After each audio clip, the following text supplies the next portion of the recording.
교회 여러분들 안녕하십니까? 예, 원래 계획에 따르면 지난 주일에 이어서 이번 주일까지 저희가 비대면 예배를 드리려고 했는데요.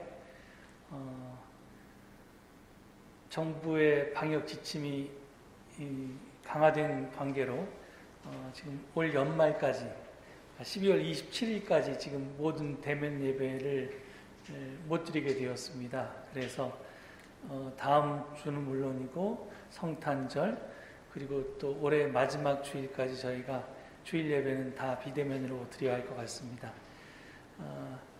조금 불편하지만 저희들이 또 성탄절이라서 좀 많이 아쉽지만 많은 분들이 좀 이 코로나19로 인한 이 어려움에서부터 좀 벗어날 수 있었으면 좋겠습니다.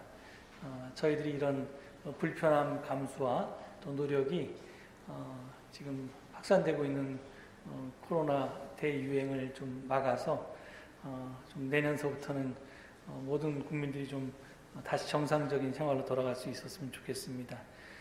하여간 그래서 오늘을 포함해서 지금 27일까지 저희가 비대면으로 예배를 드릴 예정이고 지금 이번 예배실에 한 10명 정도의 예배위원들이 모여서 지금 예배를 드리고 있습니다.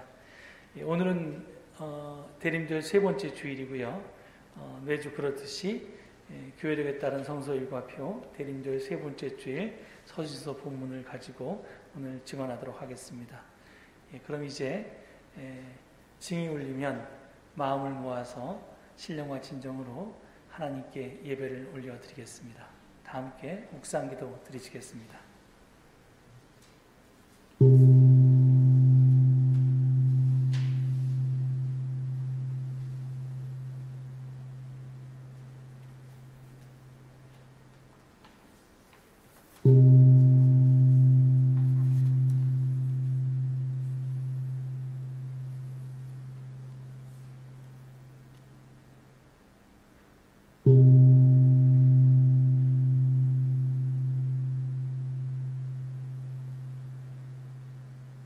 주의 영이 내게 내리셨으니 이는 주께서 내게 기름을 부으사 가난한 자에게 아름다운 소식을 전하게 하려 하심이라. 나를 보내사 마음이 상한 자를 고치며 포로된 자에게 자유를, 갇힌 자에게 노임을 선포하며 주의 은혜의 해와 우리 하나님의 보복의 날을 선포하여 모든 슬픈 자를 위로하셨느니라. 다 함께 주님을 기다리며 기쁨으로 예배를 드립시다. 다 함께 자리에서 일어나서 모임 찬송 98장을 함께 부르시겠습니다.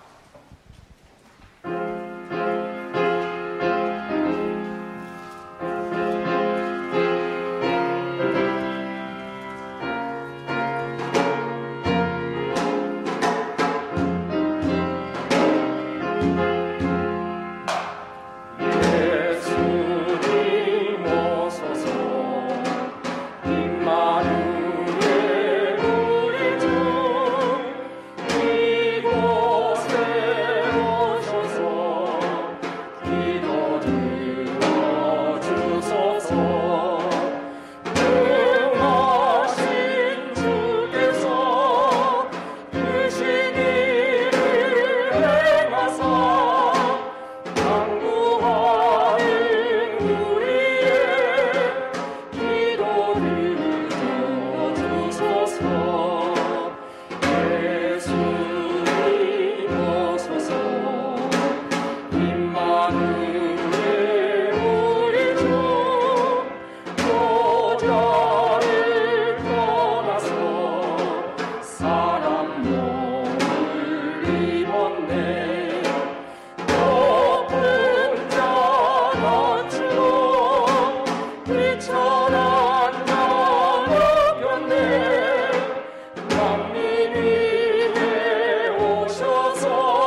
누가복음 1장을 교독하시겠습니다. 내 영혼이 주를 찬양하며 내 마음이 하나님 내 주를 기뻐하였으니 그의 여종의 비천함을 돌보셨음이라. 보라 이제 후로는 만세를 나를 보기 있다 이끌리로다. 능하신 이가 큰 일을 내게 행하셨으니 그 이름이 거룩하시며 공일하심이 두려워하는 자에게 대대로 이르는도다. 그의 팔로 힘을 보이사 마음의 생각이 교만한 자들을 흩으셨고 권세 있는 자를 그 위에서 내치셨으며 비천한 자를 흩으셨고 줄이는 자를 좋은 것으로 배불리셨으며 부자는 빈손으로 보내셨도다. 그 종 이스라엘을 보호사 긍휼히 여기시고 기억하시되 우리 조상에게 말씀하신 것과 같이 아브라함과 그 자손에게 영원히 하시리로다. 아멘.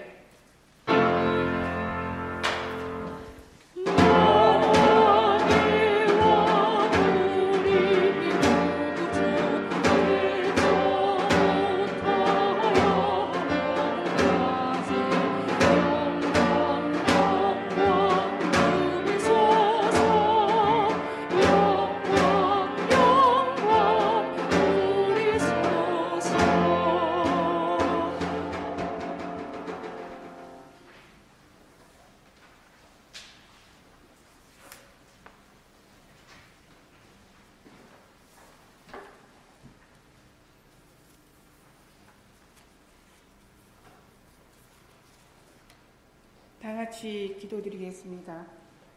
하나님, 사랑과 은혜에 감사합니다. 대림절 셋째 주일 하나님 앞에 예배드릴 수 있도록 인도하심 진심으로 감사드립니다.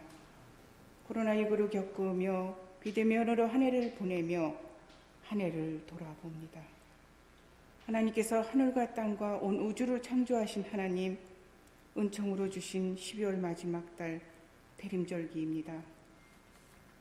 코로나19에도 봄, 여름, 가을 지나고 겨울의 계절을 지내며 우리 앞에 예수님도 오십니다. 한치도 오차 없이 십자가에서 오셨습니다. 예수님께서는 다 이루셨습니다. 약속하신 주님의 재림을 기다립니다. 예수님의 재림을 기다리며 더욱 낮은 자세로 하나님 말씀 안에서 더욱 겸손할 수 있도록 인도하옵소서. 그리하여 우리 죄가 주홍빛같이 짙을지라도 회개하며 선을 베풀며 코로나19가 정지되고 고리를 끊고 생명의 강이 생명나무 열매로 맺게 하시어 어려움을 잘 극복할 수 있도록 내 영혼을 깊숙이 깨달을 수 있도록 인도하여 주옵소서. 그리하여 서울제일교회 온 성도님들이 거룩과 경건, 복된 삶이 되기를 간절히 소망합니다. 서울제일교회 성도님들 한마음 한뜻으로 서로 사랑하며 주의 손에 손을 포개며 주의 발에 발을 포개듯 한마음 한뜻으로 살아왔는지 깊이 성찰하며 묵상하며 축복받는 믿음 안에 설 수 있도록 인도하옵소서. 하나님, 이 나라 이 민족 임하셔서 이종자분들 기도로서 한마음 한뜻으로 서로 사랑하며 어려움을 잘 극복할 수 있도록 인도하옵시고 하나님 나라의 평화가 깃들기를 소망하며 화해와 통일을 두 손 모아 기도드립니다. 그리하여 이 나라 이 민족 한반도의 평화를 통해 세계의 평화를 이룰 수 있도록 인도하옵소서. 올 한해 서울제일교회 성도님들 많은 분들이 하나님 품에 안기셨습니다. 하나님 품에서 평안하소서. 또한 평안으로 아파하시는 성도님들, 특별히 박종골 권사님, 최풍식 장로님, 항암 치료를 잘 극복하실 수 있도록 힘주시고 고쳐주시옵소서. 김중자 장로님, 양무영 권사님, 유영지 학생, 요양 중이신 박기령 권사님, 송일석 권사님, 이영환 권사님, 오세원 장로님, 치료하시는 이는 하나님 여호와이십니다. 환우분들의 두 손을 꼭 잡고 고쳐주시길 두 손 모아 간절히 기도드립니다.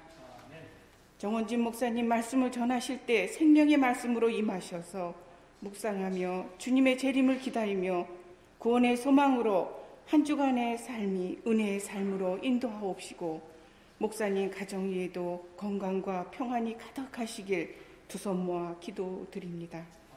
성가대 찬양에도 기뻐 받아 주시고 은혜되게 하옵소서. 거룩한 주일 드리는 이 예배가 은총 속에 드려주는 예배가 되옵시고 마라나타 주 예수여 어서 오시옵소서. 2000년 전 12월 25일 아기 예수가 이 땅에 오심을 기다리며 예수님의 영광 합류하는 예수님의 이름으로 두 손 모아 간절히 기도드려 싸움나이다.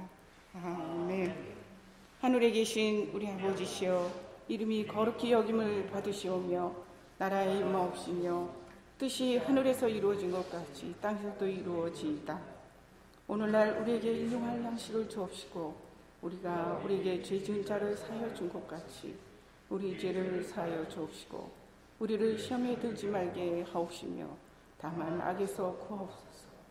나라와 권세와 영광이 아버지께 영원히 있사옵나이다. 아멘.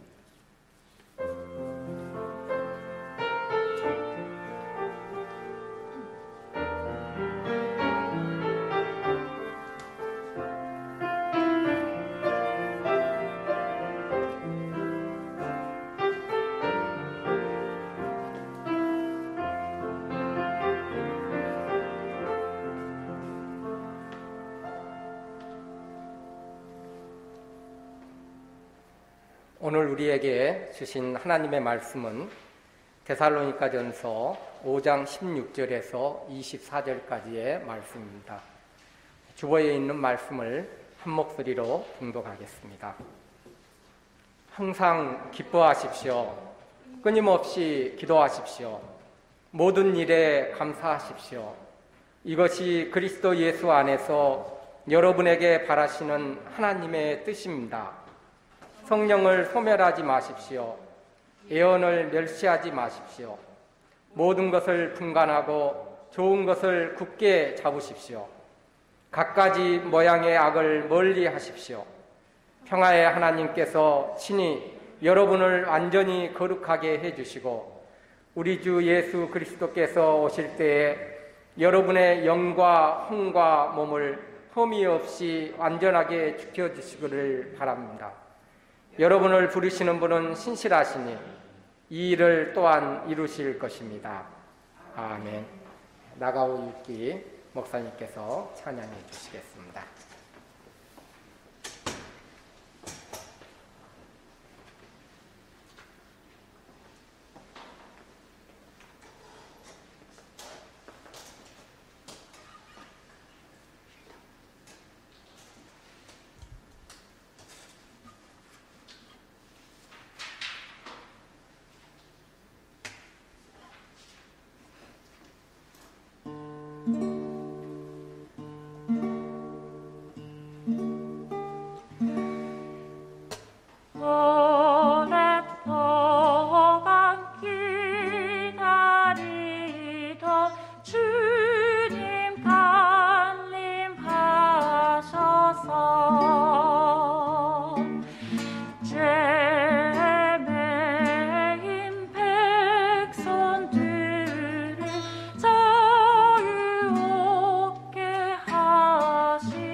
싸워자 앞에 이르 돌아가소서. 주들 우리 소망이요 힘과 위로 되시리. 오래 기다리던 백성 모든 복을 받겠네.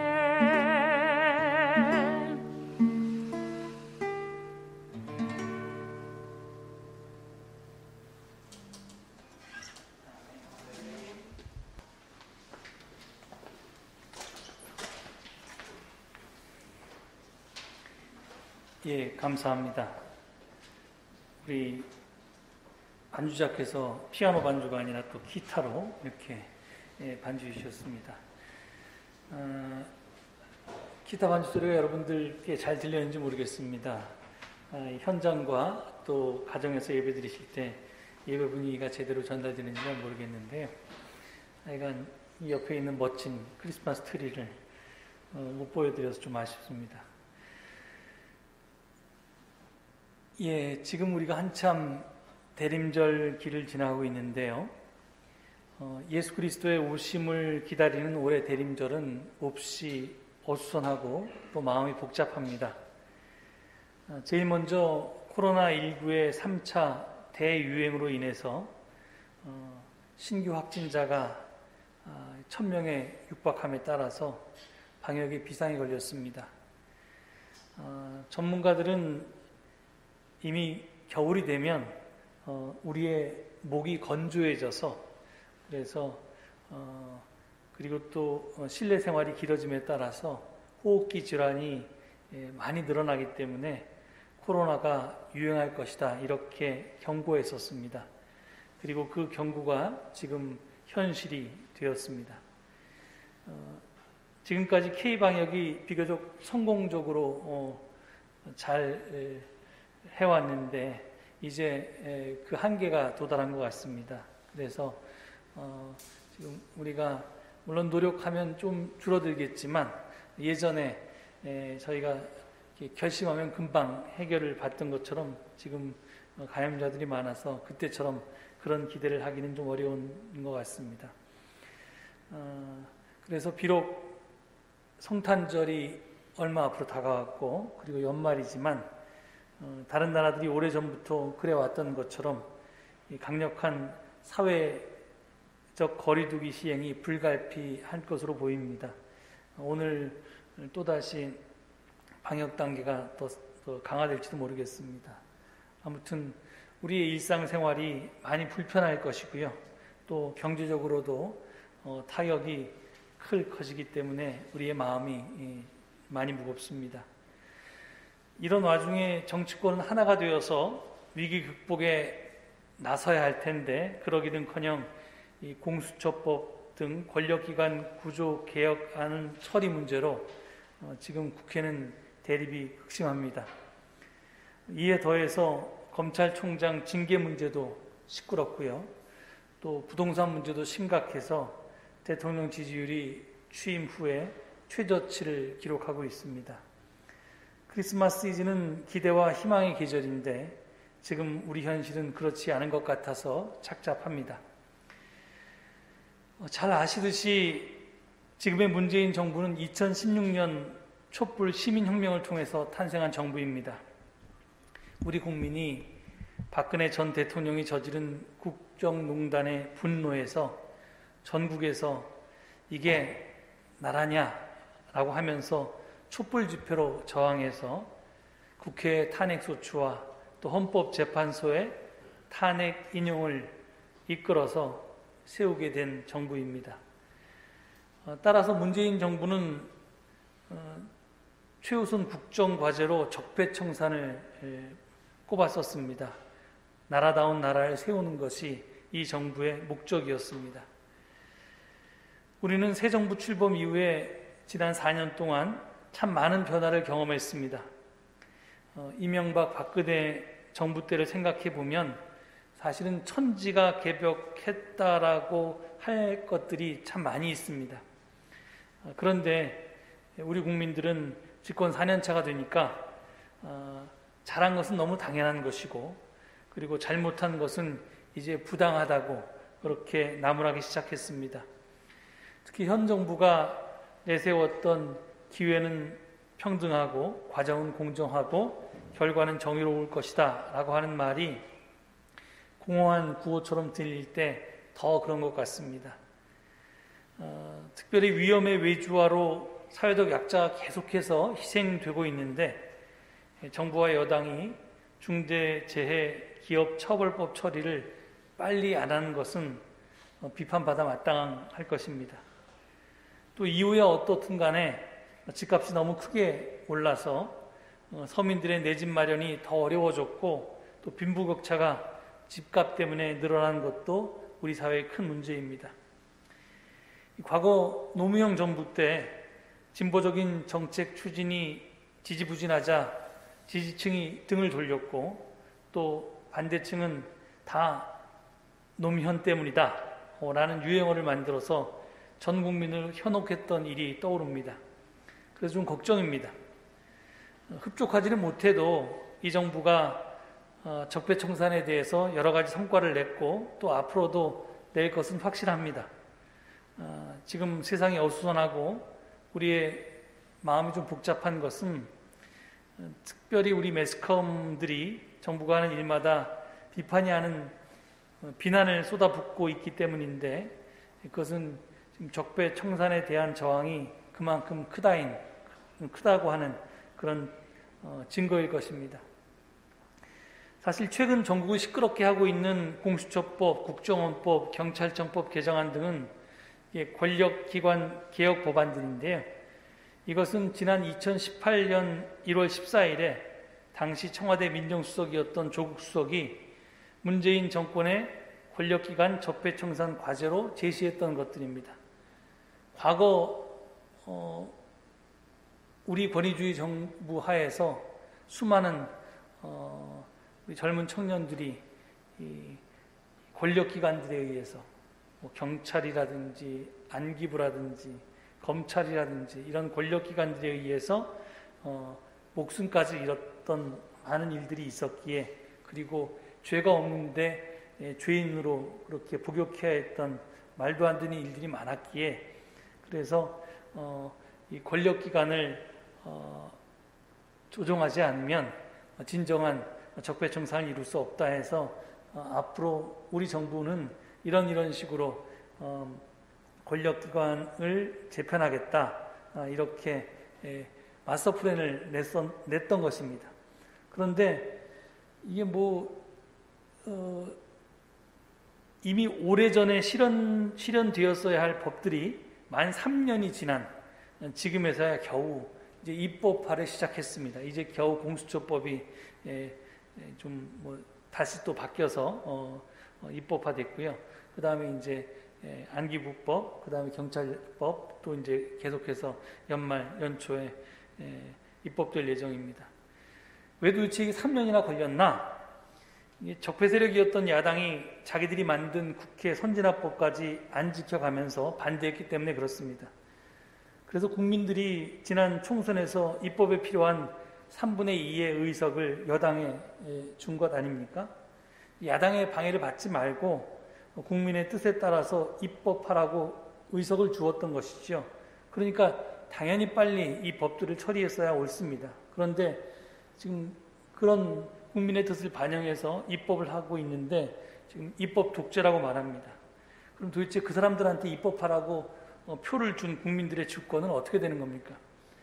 하여튼 지금 그렇기 때문에 지금 이게 시끄럽습니다. 물론 거기에 대해서 찬성하시는 분도 있고 반대하시는 분도 있지만, 하여간 국민의 많은 분들이 그렇게 입법을 하라고 지금 국회의원들의 좌석을 그런 식으로 뽑아놨다는 것을 우리가 기억할 필요가 있습니다. 문제는 지금 정부가 만약에 국민의 뜻과 다른 법을 입법한다면 그건 분명히 목소리 높여서 반대해야 할 것입니다. 하지만 국민의 뜻에 따라서 세워진 이 촛불 정부가 국민의 뜻에 따라서 세워진 국회의원들이 그 국민의 뜻을 받아서 입법을 하는데 이것을 반대한다면 그것은 문제라고 생각합니다. 아직도 국민을 개나 돼지 그리고 바보라고 생각하는 보수 야당이 좀 안타까울 뿐입니다. 더구나 우리 국민은 검찰이 얼마나 문제가 많은지를 똑똑히 보았습니다. 검찰 개혁 없이 적폐청산이 없다는 것이 분명히 우리 국민들이 알게 되었습니다. 이제 공수처를 설치하게 되면서 검찰의 권력이 이제 견제하는 견제장치가 생겼고 또 경찰에게도 일정 정도의 검찰의 권한을 나누어 줌으로써 이제 무소불위의 권한을 휘둘러 왔던 검찰이 좀 바뀔 수 있는 계기가 마련되었습니다. 이제 이런 개혁 법안들이 이 새로운 제도가 잘 정착되고 운영되도록 그렇게 응원하고 감시하는 일이 우리 국민들에게 남아있는 과제라 하겠습니다. 하여간 분명한 것은 촛불 시민혁명으로 탄생한 현 정부가 이 일을 만약에 못 해낸다면 우리 역사 속에서 이 일은 영영 이루어질 수 없을 것입니다. 저는 그 미래가 마치 우리가 일본처럼 될 거라고 생각합니다.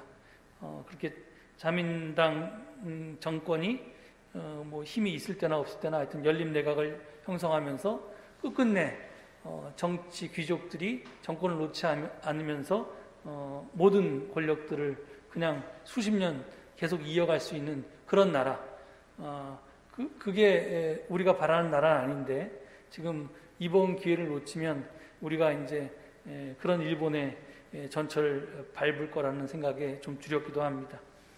그렇기 때문에 비록 부족한 것이 많지만 우리 국민들이 사랑의 매를 들고 이 정부가 적폐청산의 큰 틀을 완수할 수 있도록 응원도 하고 또 꾸짖기도 하고 그래야 할 것입니다. 오늘 본문 말씀은 데살로니가 전서의 결론에 해당하는 부분인데요.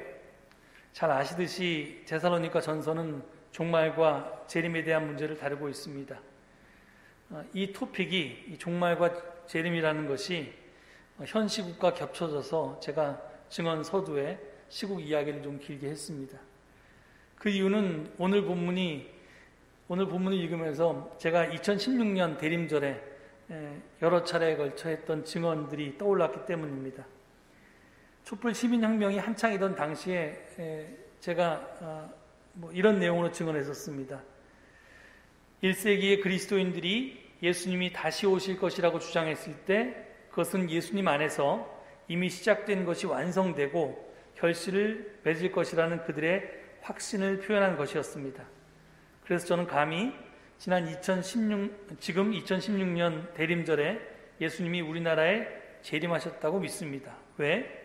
예수님 안에서 이미 시작된 새 세상이 지금 촛불 민심을 통해서 완성되고 결실을 맺으려고 하고 있기 때문입니다. 이렇게 이야기했습니다. 그러니까 당시 천심을 반영한 민심이 요원의 불길처럼 타올라서 전국적으로 촛불 집회가 일어나고 그것이 결국은 이제 하나님의 뜻이 하늘에서와 같이 이 땅에서 이루어지는 그런 현실을 반영하고 있기 때문에 그것이 바로 예수님의 재림과 초대교인들이 생각했던 재림과 다를 바가 없다라는 그런 내용이었습니다. 그리고 몇 주 뒤에 또 이런 증언도 했습니다. 우리의 목표는 단순히 대통령의 퇴진이 아닙니다. 국민 주권 시대를 여는 것입니다. 대한민국은 민주공화국이다. 대한민국의 주권은 국민에게 있고 모든 권력은 국민으로부터 나온다. 라고 하는 말이 헌법 속에서 죽은 문자로만 존재하는 시대가 아니라 우리의 일상 속에서 살아있는 생활이 되는 국민 주권 시대를 여는 것이 우리의 궁극적인 목표입니다. 이렇게 말씀드렸습니다. 이 목표를 가지고 출범한 것이 바로 지금의 정부라고 저는 믿습니다. 그렇기 때문에 이 정부의 성공과 실패는 사실은 우리 국민의 성공과 실패하고 연결된다고 생각합니다. 그래서 지금의 어지러운 전국이 또 여러 가지 분열된 여론이 좀 안타까울 뿐입니다. 제가 지난 화요일에 기독청년 아카데미라고 하는 곳에서 했던 역사적 바울의 도전 강의를 총 9회로 마쳤습니다. 지난 상반기에 역사적 예수의 도전이라는 제목으로 강의를 했고요. 이번 하반기에는 역사적 바울의 도전이라는 제목으로 강의를 했는데, 역사적 예수와 역사적 바울은 저의 관심 분야고 전공이기도 한데요. 근데 이게 뭐 증언이 아니라, 설교가 아니라 강의를 위해서 이렇게 총 정리를 하다가 보니까 저에게 참으로 유익한 시간이었습니다. 그 이유는 제가 왜 목사가 되었나 하는 제 첫 소명을 새삼스럽게 확인시켜 주었고요. 또 우리가 믿는 하나님의 뜻과 꿈이 다시 분명하게 그것을 확인하는 시간이기도 했습니다. 제가 누누이 말씀드렸듯이 바울은 하나님의 뜻이 하늘에서와 같이 땅에서도 실현되는 일에 자기 목숨을 바쳤던 사람입니다. 그는 예수가 걸었던 십자가의 길에서 그 길을 발견했고, 오직 예수를 주로 섬기면서 그의 뒤를 쫓아서 자기 삶의 자리에서 예수를 따라서 살아냈습니다. 이 데살로니가 전서의 토픽 중 하나인 종말은 세상의 종말이 아니라고 했습니다. 불의의 종말이라고 했습니다. 달리 말하면 하나님의 꿈은 정의로운, 의로운 또는 올바른 세상을 만드는 것입니다. 그래서 영어로 표현하면 to make a just world입니다. 바른 세상을 만드는 일이 하나님의 꿈인데, 이게 여기서 말하는 올바른 세상, 정의로운 세상이라고 하는 할 때 그 정의는 보복적 정의라기보다는 분배적 정의를 뜻합니다. 우리가 믿는 하나님은 우리가 잘하면 상 주고 못하면 벌 주는 그런 재판관 같은 하나님이기도 하지만, 그보다는 돌아온, 그러니까 집 나간 탕자를 기다리는 그런 사랑의 아버지, 이렇게 사랑과 자비와 용서로 모든 일을 대하는 그런 하나님입니다. 그런데 이 사랑의 하나님은, 이 사랑과 정의는 사실은 이제 분리할 수 없는 건데요. 그래서 제가 몇 번 말씀드린 것처럼 사랑은 정의의 혼이고, 그리고 정의는 사랑의 몸입니다. 그래서 사랑과 정의는 분리할 수가 없습니다. 동전의 양면처럼 이게 같은 것의 다른 표현인데요. 그래서 제가 사랑이라고 쓰고 정의라고 읽어야 한다고 했습니다. 하나님은, 성경에서 얘기하는 사랑의 하나님은 우주의 가장으로서 당신 자녀인 모든 피조물에 필요한 것들을 공정하게 나눠주시는 그런 분이십니다. 그러니까 편애를 해서 백인들한테만 맛있는 거, 좋은 것 주고 흑인들한테는 맛없는 거, 나쁜 것 주는 그런 분이 아니라, 남자들한테만 좋은 것 주고 여자들한테만 나쁜 것 주는 그런 편애하는 하나님이 아니라, 백인이건 흑인이건 또 남자건 여자건 주인이건 종이건 모두에게, 당신의 자녀 모두에게, 그리고 사람이 아닌 다른 일반 동물들이나 식물들이나 피조세계 모든 것들에게, 당신의 자녀들에게 필요한 모든 것들을 공정하게 공급해 주시는 분이 우리의 사랑의 하나님이고, 그 사랑의 하나님은 그렇기 때문에 공의의 하나님이고 정의의 하나님인 겁니다. 바울이 만난 하나님은 그런 하나님이고, 이스라엘의 신앙에 온 하나님은 바로 그런 하나님입니다. 그런데 바울은 자기가 하나님께로부터 정의로운 세상을 만든 일에 부르심을 받았다고 그렇게 믿었습니다. 그런데 하나님이 바울을 부를 때 하나님의 보조자가 아니라, 영어로 얘기하면 서브워커가 아니라 동조자로, 동역자로, 코워커로, 협동하는 사람으로서 부르심을 받았다고 그렇게 믿었습니다. 하나님은 역사를 만들어갈 때 절대로 혼자 하시지 않고 우리를 택해서 함께 일하시는데, 당신의 부하로 우리를 부리는 게 아니라 당신의 동역자로서 우리와 함께 일하십니다. 그리고 자기뿐만이 아니라 모든 크리스천들이 그렇게 불림을 받았다고 믿었습니다. 그 증거로 세례를 받고 세상에 대해서 죽고 하나님의 사람으로, 하나님의 동역자로 다시 태어난다고 확신했습니다. 그런데 바울이 깨달은 또 하나의 확신은 뭐냐면요, 중요한 것은 우리의 목표가 하나님의 꿈을 이루는 것이어서 정의로운 세상을 만드는 건데, 정의로운 세상을 만들기 위해서는 내가 먼저 정의로운 사람이 되어야 한다는 것이었습니다. 콩 심은데 콩이 나고 팥 심은데 팥이 나듯이 선을 심어야 선이 나지 악을 심고 선을 거두기를 바랄 수는 없다는 겁니다. 그래서 예수님은 마태복음 10장 17절에서 좋은 나무가 좋은 열매를 맺는다고 말씀하셨습니다. 우리가 나쁜 나무면 결코 나로부터 정의로운 세상에 나올 수가 없다는 겁니다. 그러니까 나부터 의로운 사람, 정의로운 사람, 사랑의 사람으로 바뀌지 않으면 이 세상이 바뀌지 않는다는 겁니다. 그래서 바울은 좋은 세상을 만들려면 먼저 나부터 좋은 사람이 되자고 한 것입니다. 그리고 너도 그렇게 되라고 한 것입니다. 그래서 모든 크리스찬들에게 옛 행실을 버리고 새 사람으로 살라고, 세상이나 세상의 풍조를 본받지 말고 예수를 본받고 또는 바울 자신을 본받아 그렇게 살라고 했던 것입니다. 데살로니가 전서의 또 다른 토픽 중 하나인 재림은 예수님이 시작한 하나님 나라 운동은 그의 죽음과 부활과 승천으로 끝난 것이 아니라 언젠가 그가 반드시 다시 오셔서 완수할 것이다 라고 하는 신앙의 표현이라고 했습니다. 그런데 하나님 나라 운동은 하나님 혼자 하는 것이 아니고 우리와 함께 하는 것이라고 했습니다. 그것도 보조자가 아니라 우리를 동역자로 삼으셔서 말입니다. 그래서 바울은 재림의 동역자인, 하나님 나라 운동의 동역자인 데살로니가 크리스천들에게 오늘 본문을 통해서 이렇게 당부합니다. 16절부터 보면 이렇습니다. 항상 기뻐하십시오. 끊임없이 기도하십시오. 모든 일에 감사하십시오. 이것이 그리스도 예수 안에서 여러분에게 바라시는 하나님의 뜻입니다. 성령을 소멸하지 마십시오. 예언을 멸시하지 마십시오. 모든 것을 분간하고 좋은 것을 굳게 잡으십시오. 갖가지 모양의 악을 멀리하십시오. 이 권면은 종말을 사는 재림의 동역자로서의 삶의 자세는 어때야 하는가 하는 것에 대한 권면입니다. 먼저 주 안에서의 기쁨, 끊임없는 기도, 그리고 범사의 감사를 바울은 이야기합니다. 내가 먼저 정의로운 사람, 사랑하는 사람이 되려면 기뻐하고 기도하고 감사해야 한다는 말씀입니다. 기쁨과 기도와 감사 없이 나를 정의로운 사람, 또 내가 사랑 많은 사람으로 변화될 수 있는, 나를 그렇게 만들 수 있는 방법은 없다는 말이기도 합니다.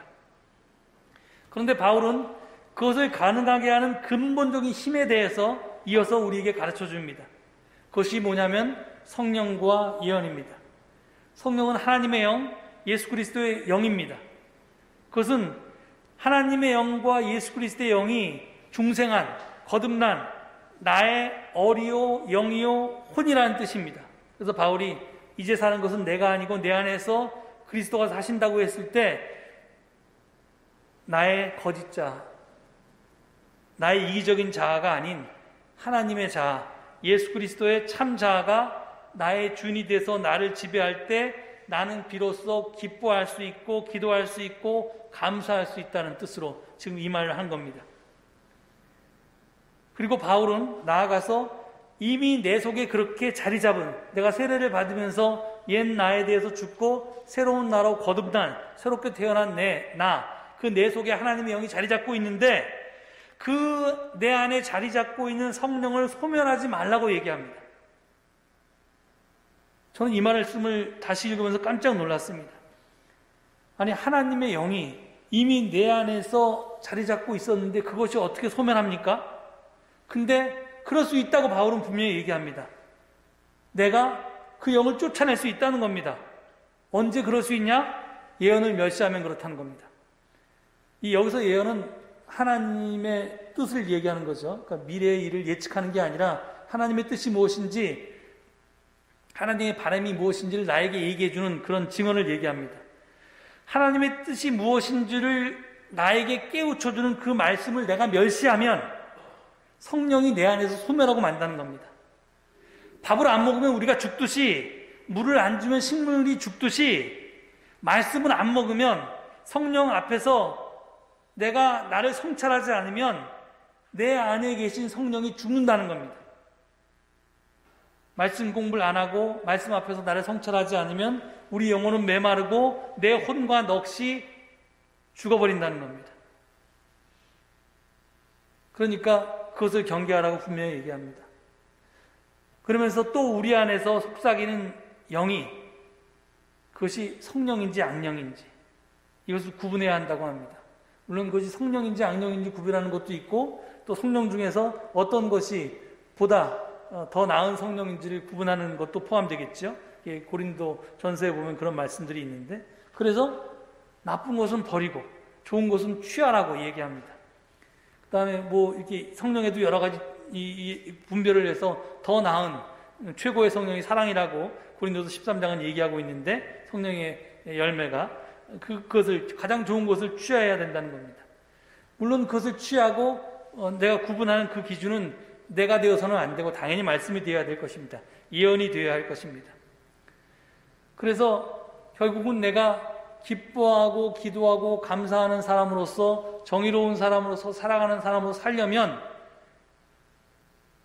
하나님의 영이 내 안에 계속 머무르게 나를 유지하는 게 중요하고, 그러려면 예언의 말씀은, 그러니까 하나님의 말씀이 뜻이 어디 있는지 내가 끊임없이 성찰하면서 그것 속에서 나를 비춰볼 때 그것이 가능하다는 겁니다.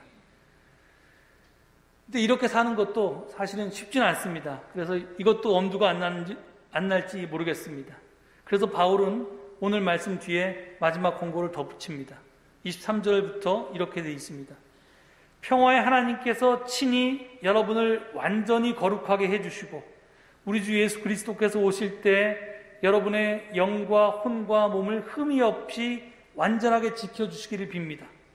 여러분을 부르시는 분은 신실하시니 이 일 또한 이루어 주실 것입니다. 이 말이 무슨 말입니까? 우리의 부족을 하나님이 채워주신다는 말입니다. 아무리 노력해도 나는 계속해서 부족하겠지만 그 부족함을 채워주시고 그 모자람을 완전하게 해주시는 분이 하나님이시라는 것입니다. 하나님께서 신실하시니 그 신실하신 하나님을 믿고 끝까지 포기하지 말고 이미 하나님과 함께 예수 그리스도를 쫓아서 시작한 하나님의 일을 완수하라는 것입니다. 그렇습니다. 이제껏 기독교는 은혜를 강조해 왔습니다. 이게 바로 은혜입니다. 부족하지만 채워주시고 그리고 받아주시는 것, 이게 은혜입니다. 나는 아무것도 안 하고 하나님께 맡기는 것이 은혜가 아닙니다.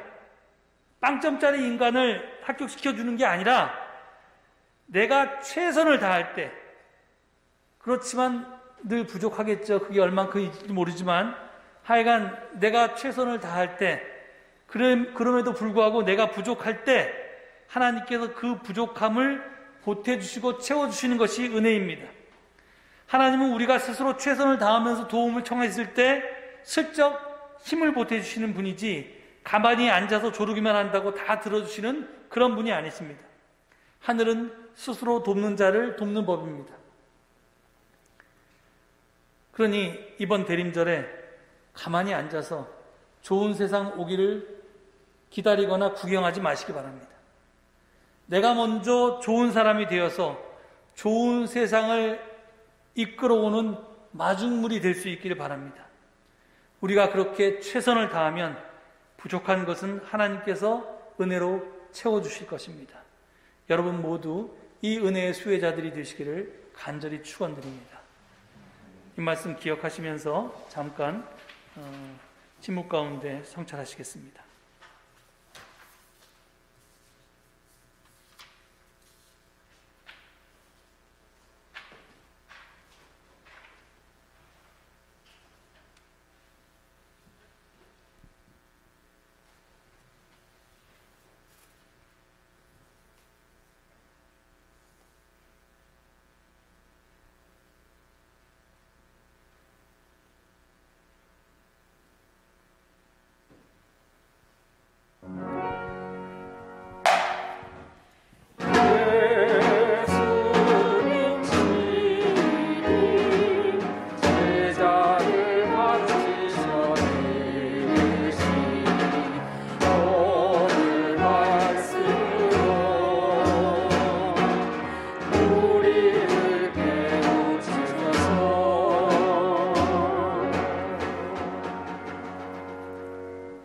감사 찬송으로 420장을 함께 부릅니다.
하나님,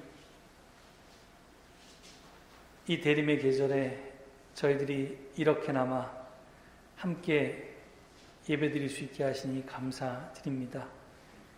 우리의 몸은 비록 멀리 떨어져 있지만 각 가정에서 쌓아 올린 주님을 향한 제단들을 축복해 주시고 그곳에서 드려지는 기도마다 귀 기울여 주시며 한마음 한뜻으로 이 서울제일교회를 통해 하나님의 뜻이 하늘에서와 같이 땅에서 이루어지도록 애쓰고 있는 우리 모든 교우들을 축복하여 주시옵소서.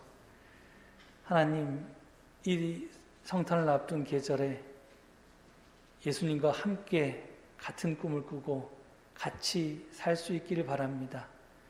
오늘 바울의 권고를 받아들여서 정말 내가 하나님의 은혜의 수혜자가 되고 또 하나님 나라의 동역자가 될 수 있도록 저희를 축복하여 주시옵소서. 하나님, 이 시간 각 가정에서 예배드리는 모든 교우들을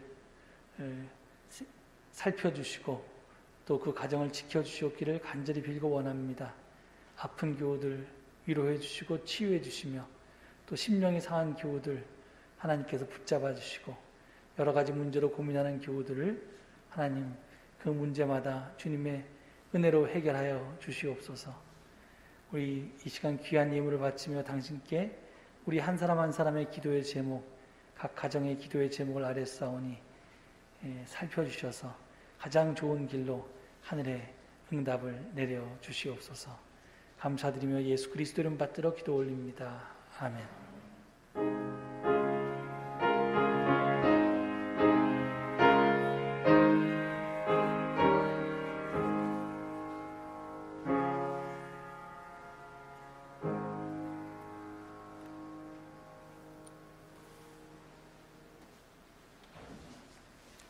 다 같이 좌우 앞뒤 평화의 인사를 나누는 시간을 갖겠습니다.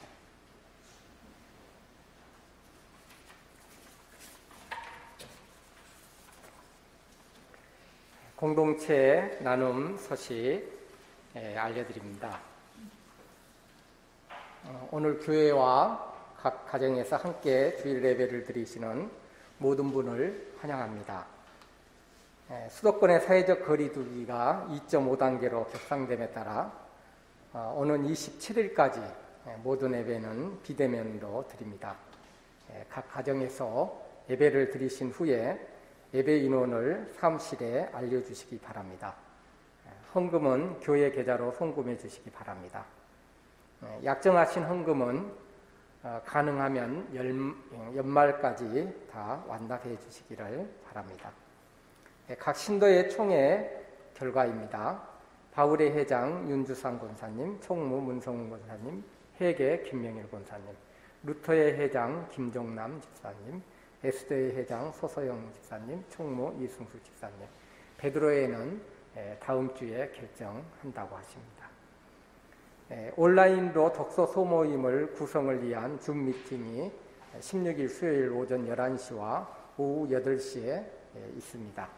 모임 시간, 장소, 함께 읽을 책, 참여 인원 등을 자율적으로 정할 예정이니 동참을 원하시는 분은 사무실을 통해서 온라인 회의에 참석해 주시기 바랍니다. 2021년 교회 달력 신청이 돼서 지금 현재 교회에 백거리용과 탁상용 두 가지가 준비가 됐습니다. 원하는 것을 사무실로 신청하면 우편으로 발송해 드립니다. 장로 선출을 위한 공동의회 연기건입니다.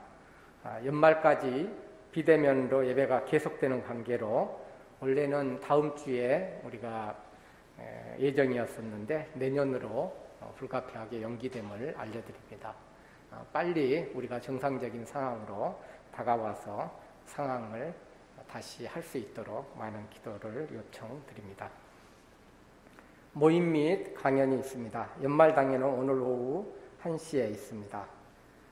노숙자 마스크 배포 15일, 또한 기장 여신도 교육원 졸업 예정자 교회 방문이 17일 오후 1시에 있습니다. 예산결산위원회는 다음 주일 오후 1시에 교회에서 있습니다. 교우들 소식입니다. 생일을 맞이하시는 분들, 또한 장례로 신현식 목사님 외할머니가 지난 10일에 소천하셨습니다. 이에서 여러분들 기도해 주시고 위로해 주시면 좋겠습니다. 중보기도 요청입니다. 투병 중인 김중자 장로님, 박종골 권사님, 양무영 권사님, 유영지 학생, 최풍식 장로님을 위해서 기도해 주시기 바랍니다. 또한 요양 중인 박기령 권사님, 송일석 권사님, 이용환 권사님, 오세훈 장로님을 위해서도 기도해 주시기 바랍니다. 우리 모두가 지금 코로나19로 인해서 많은 어려움을 겪고 있습니다. 이 어려움 가운데서도 우리 모두가 서로를 지키고 건강을 위해서 여러분들 조금씩 양보하고 자제하면서 이 어려운 시기를 이겨나가시기를 기도합니다.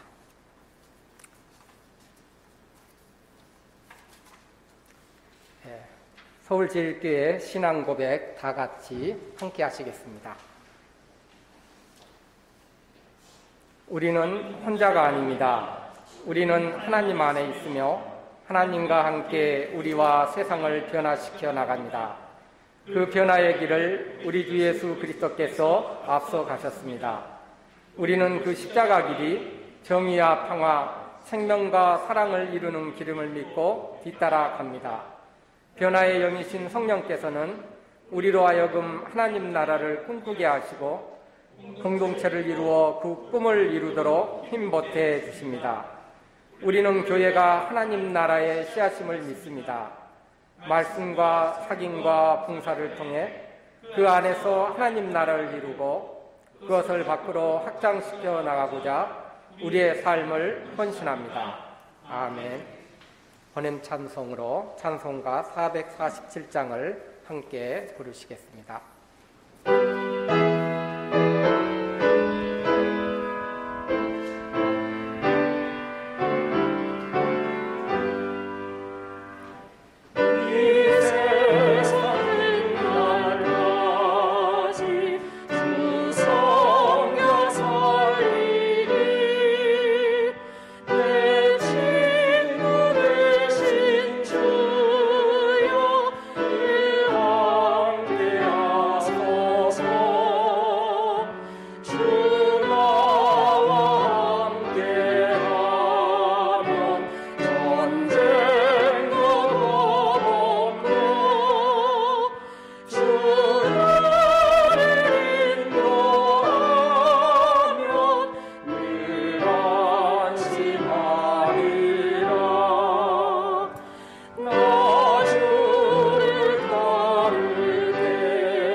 내 마음을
이제 세상을 향해 힘차게 나아가십시오.